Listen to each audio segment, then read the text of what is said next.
നമസ്കാരം.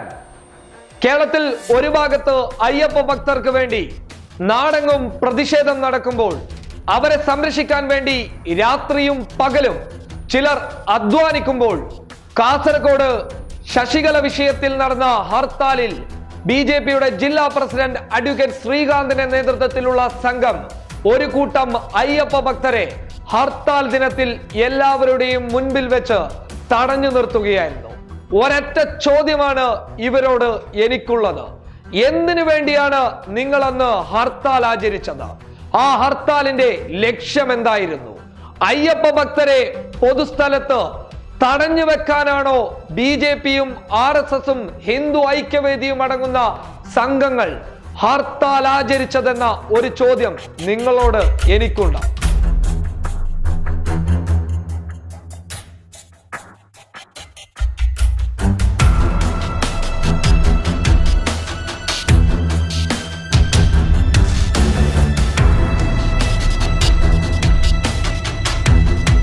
KP ശശികലയെ arrest ചെയ്തതിന്റെ പേരിൽ ഹിന്ദു ഐക്യവേദി പ്രഖ്യാപിച്ച ഹർത്താലിൽ അയ്യപ്പ ഭക്തരെ തടയുന്ന ദൃശ്യമാണ് പബ്ലിക്കിലേക്ക് ലഭിച്ചത്. കാസർഗോഡ് കറന്തക്കാട് വെച്ച് BJP RSS പ്രവർത്തകർ വാഹനങ്ങൾ തടഞ്ഞുകൊണ്ടിരിക്കുന്ന സമയത്താണ് അയ്യപ്പ ഭക്തരുടെ വാഹനം കടന്നു വന്നത്. ഉടൻ തന്നെ BJP ജില്ലാ പ്രസിഡന്റ് അഡ്വക്കേറ്റ് ശ്രീകാന്തിന്റെ നേതൃത്വത്തിലുള്ള ഒരു സംഘം ആളുകൾ വാഹനത്തെ തടഞ്ഞു വെക്കുകയായിരുന്നു. ശബരിമല വിഷയത്തിൽ അയ്യപ്പ ഭക്തരെ സംരക്ഷിക്കാൻ വേണ്ടി പോരാടുന്നവരുടെ തനി സ്വഭാവമാണ് കാസർഗോഡ് കറന്തക്കാട് വെച്ച് കാണാനിടയായത്. ഹർത്താൽ റിപ്പോർട്ട് ചെയ്യാനെത്തിയിരുന്ന പബ്ലിക് കേരളയുടെ മാധ്യമ സംഘത്തെ തടഞ്ഞത് ഇത്തരം തോന്നിവാസങ്ങൾ തുറന്നു കാണിക്കുമെന്ന ഭയത്തിലെന്നാണ് സംശയം. നാടെങ്ങും അയ്യപ്പ ഭക്തർക്ക് വേണ്ടി പ്രതിഷേധം നടത്തുന്ന രീതിയിൽ പലരും നാടകം കളിക്കുകയാണ്.